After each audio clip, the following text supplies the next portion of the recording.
लक्ष्मीं जातवेदो महावः तामावह जातवेदो लक्ष्मीमनपगामिनीं यस्यां हिरण्यं विन्देयं कामश्वं पुरुषारहम् अश्वपूर्वां रथमध्यां हस्तिनादप्रबोधिनीं श्रियं देवीमुपह्वये श्रीर्मादेवी जुषताम् कासोऽस्मितां हिरण्यप्राकारां आद्रां ज्वलन्तीं तृप्तां तर्पयन्तीं पद्मे स्थितां पद्मवर्णां तामिहोपह्वये श्रियं चन्द्रां प्रभासां यशसा ज्वलन्तीं श्रियं लोके देवजुष्टामुदारां तां पद्मिनीं शरणमहं प्रपद्ये लक्ष्मीर्मे नश्यतां त्वां वृणे आदित्यवर्णे तपसोऽधिजातो वनस्पतिस्तव वृक्षोऽथ बिल्वः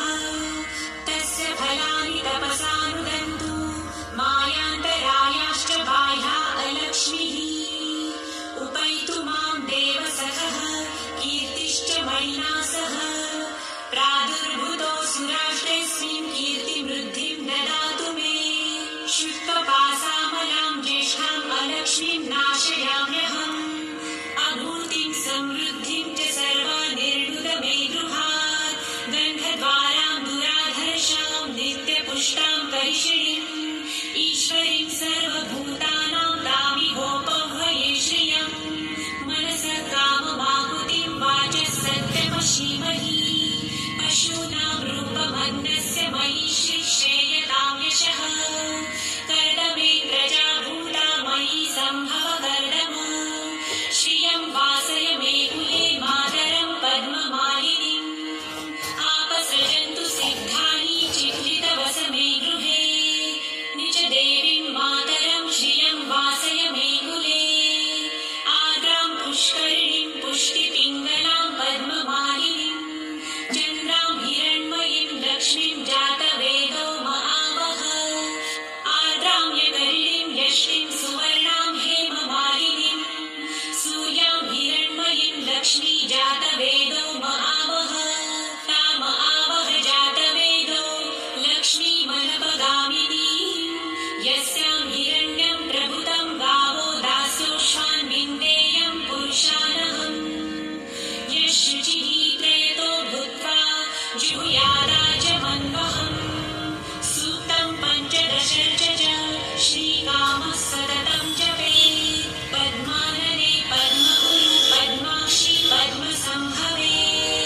तन्मे भजसि पद्मक्षि येन सौख्यं लभाम्यहम् अश्वदायै गोदायै धनदायै महाधने